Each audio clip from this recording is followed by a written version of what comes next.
but you are fighting for the rights of all of us, for the rights and sensibility of the all of us, including, for me, my right to dissent and to speak freely.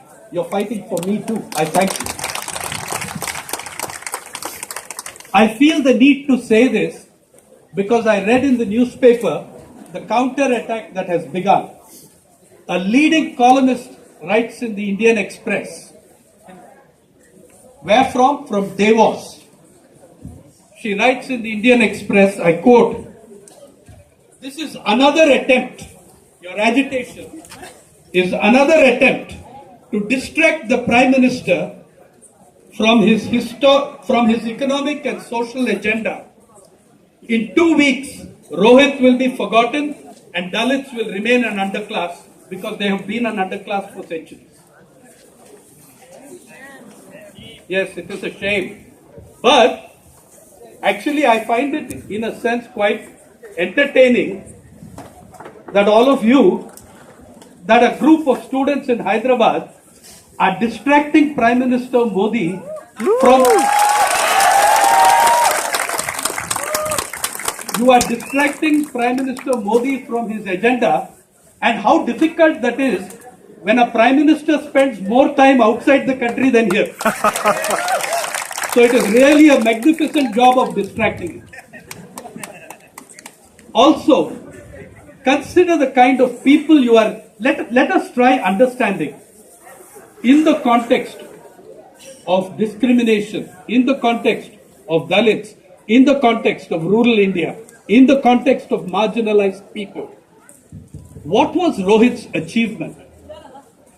You should know this if you read the census data, if you read the data of the socio-economic caste census, and you read the data of the NSS. In this country called India of 1.28 billion people, just 3% of rural families, 3% of rural families have a graduate member. Just the census also tells us 400 million Indians have never seen the inside of an educational institution.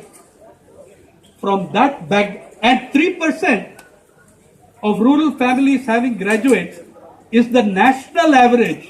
If you take the average for Dalits and Adivasis, it is even lower than 3%.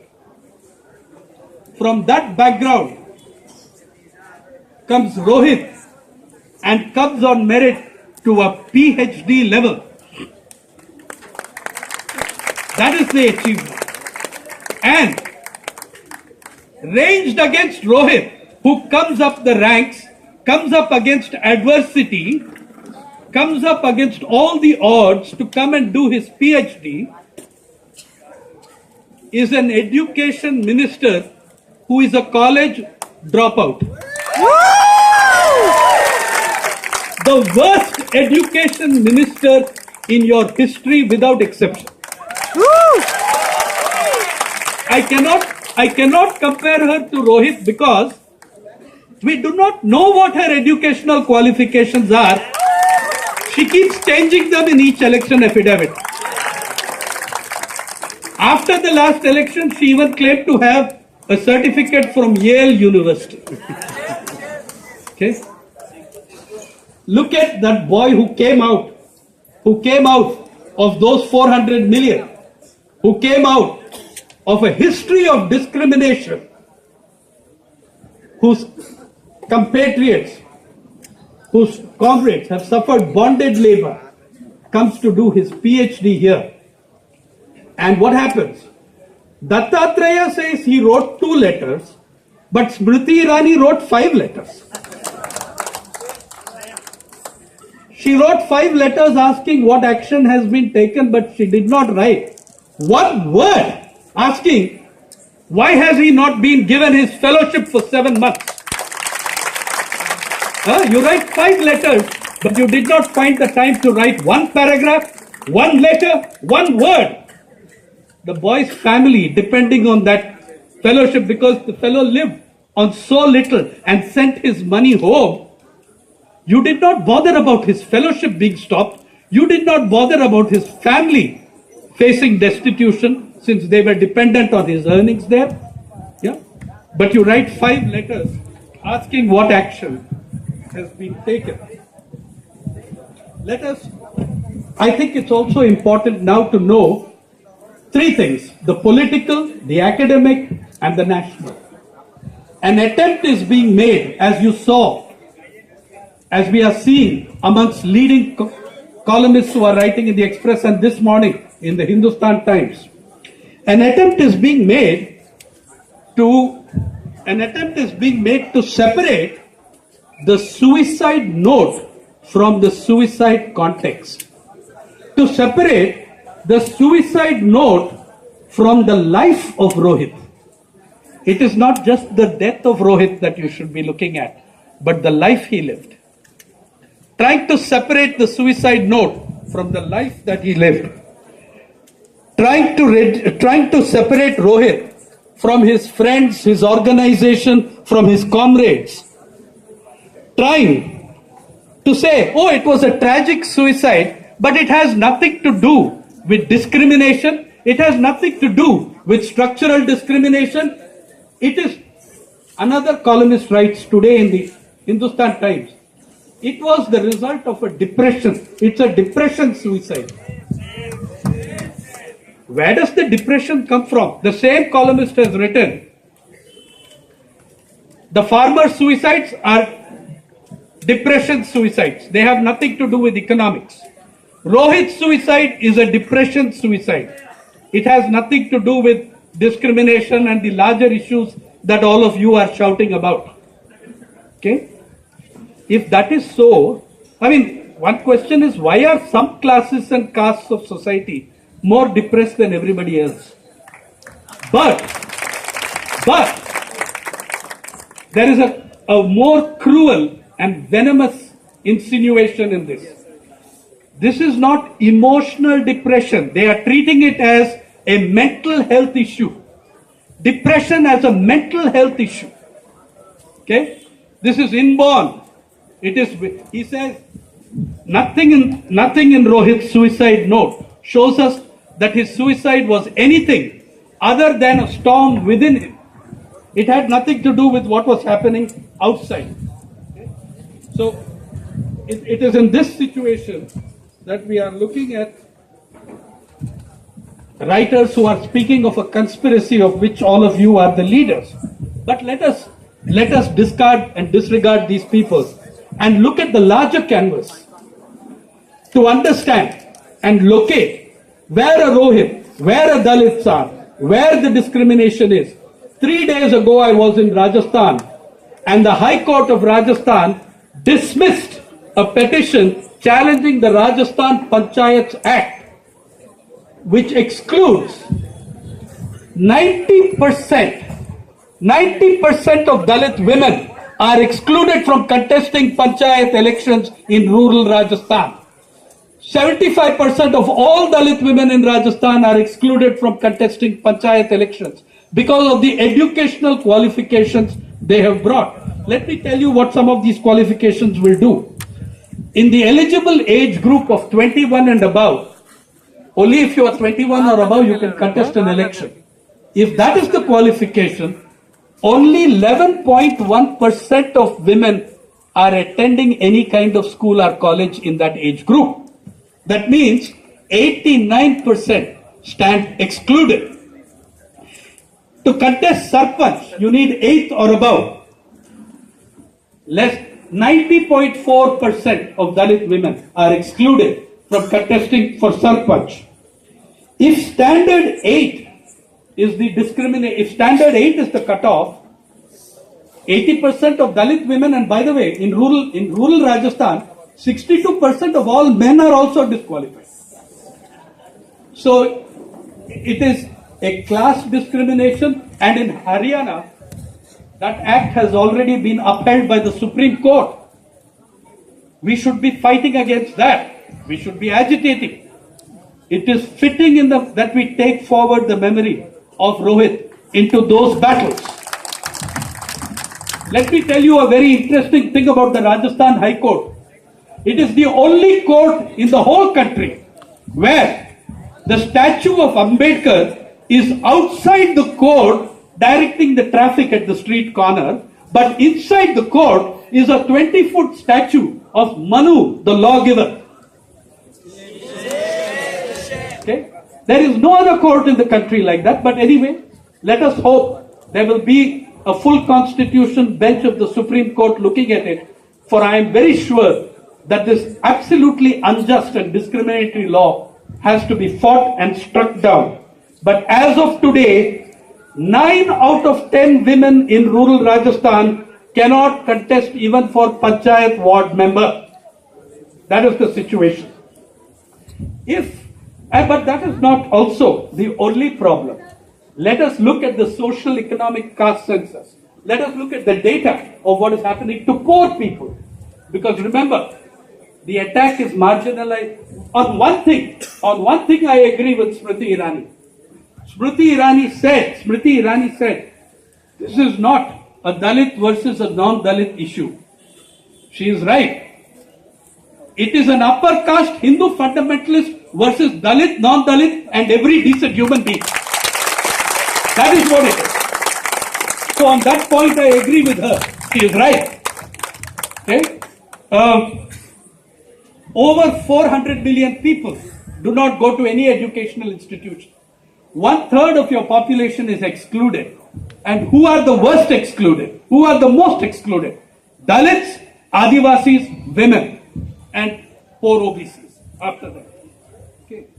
The country India today has 68 million graduates, but 6 times the number of illiterate people are there in this country. The inequality in this country has grown so terribly that all forms of discrimination are now reinforced.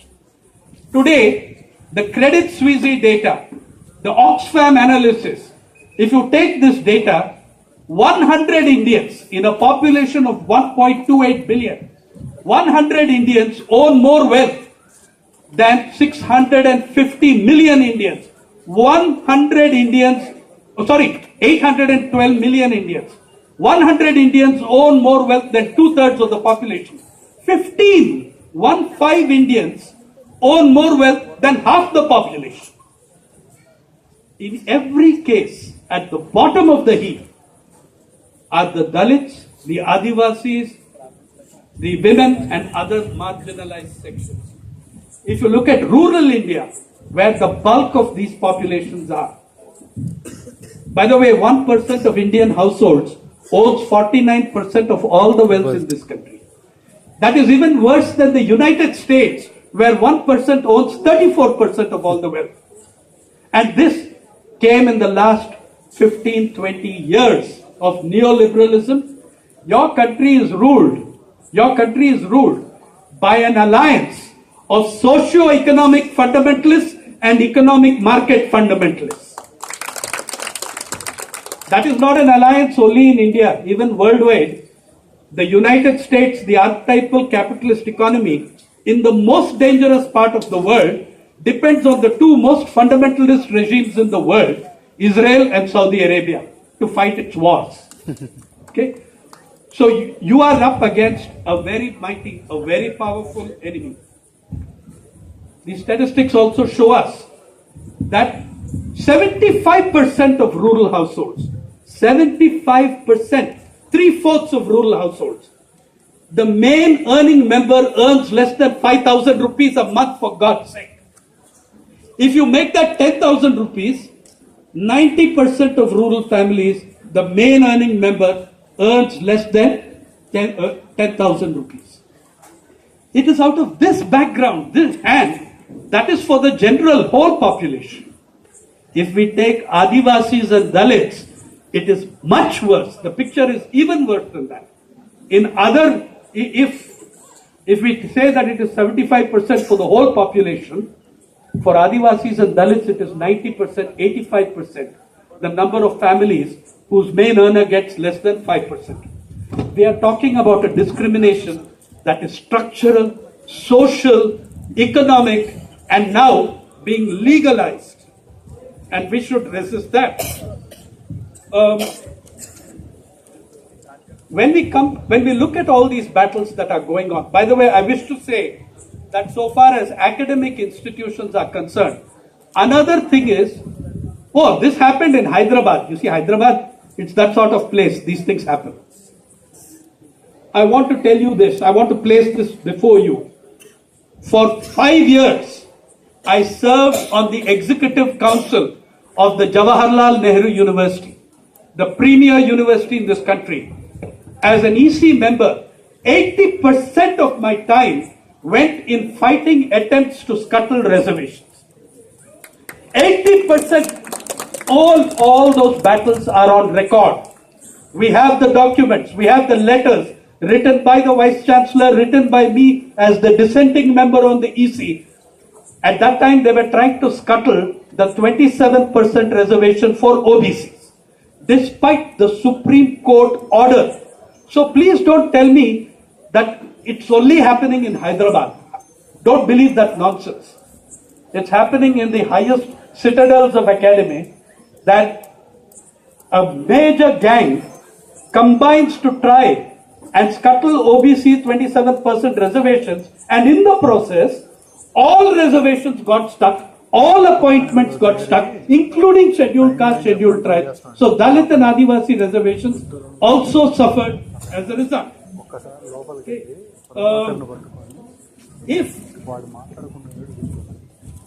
On the basis, for the universities, for what can be done in the academic sector, my friend and former colleague, Professor Sukhdev Thorat, has given you a blueprint or an outline, a guideline of what can be done.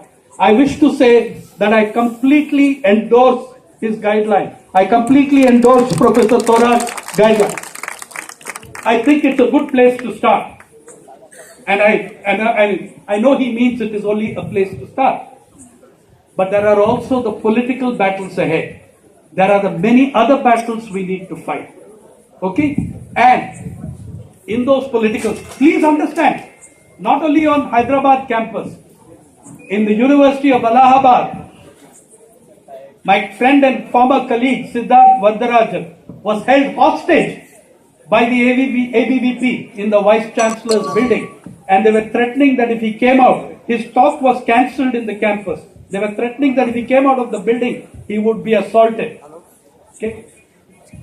People forget that just 2-3 years ago, a Vice Chancellor in Madhya Pradesh was beaten to death. He died as a result of his injuries. Okay? It is not just on this campus that such things are happening. Your Vice Chancellor is on long leave.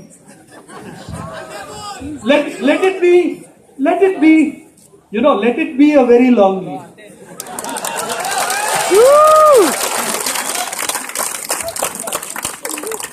I think Rohith's death, his suicide, that should unify us. It should not divide us. All the indicators are that it is being tried now in the counter attack, in the counter offensive, to try and divide us. Oh, he was turning against his own organization. He was also criticizing his friend.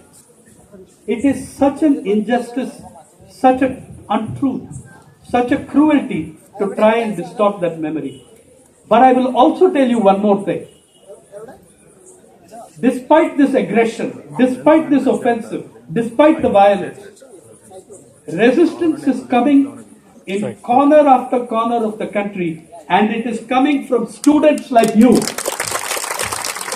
For 105 days, the students of the Film and Television Institute, Pune, held out against this government attempt to impose Yudhishthira on the campus. You know what? In the original Mahabharata, Yudhishthira was a soul so pure because he never told a lie. His chariot always floated 6 inches above the ground. It is also a very interesting idea of purity. Yudhishthira was a drunkard, a gambler. Okay, he gambled away his wife, but he never told a lie. So he was pure. The day he told a lie to Dronacharya, the day he said, Aswatthama is dead, then his chariot touched the ground. The Yudhishthira and FTII, his chariot never left the ground. It is mired in the mud. Nobody respects him. He can have his position. Who respects him? Who respects him? Do the office staff? Does anybody on that campus have any respect for him? Students of University of Hyderabad, you have taken this battle to the next level. The battle, and you are in the process highlighting much larger issues, which is what I think I read from the tragic suicide of Rohith Vemula. And a long time ago, the French writer Victor Hugo wrote, "There is no force on earth mightier than an idea whose time has come." I think in India 2016, that time has come. And the idea is justice. Justice, social, economic, cultural, gender, and for Rohith and the million other Rohiths. Our forms of agitation may change, but the principles remain as Baba Saheb called on you. Educate, organize, agitate.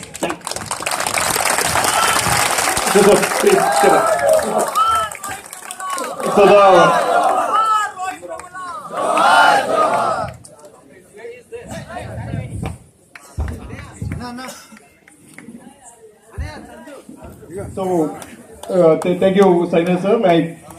We have the garlanding of Ambedkar statue here, and I request Dhananjay to invite the dignitaries to the dais. I'll invite already Sukhdev Torat sir and Mandakrishna Madhika, Haragopal sir, Sainath sir, Meena Kandaswamy madam, Meena Kandaswamy, and Prashant, Sheshaya, Vijay, Sunkanna, Krishna sir, Chandraya Gopane and Taimaji.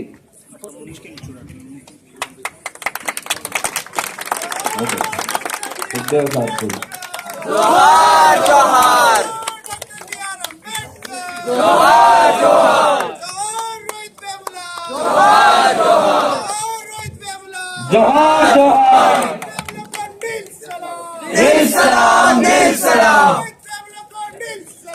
Nil Salam Nil Salam Jai Jai Jai Jai Jai Bhim! Phule Ambedkar ka Shri Ram Jai Jai Jai Jai Jai Bhim! Phule Ambedkar ka Shri Ram Johar Rohith Vemula! Johar Johar Johar Rohith Vemula! Johar Johar Johar Dr. B.R. Ambedkar! Johar Johar Dr. B.R. Ambedkar! Johar Johar! Justice Justice Justice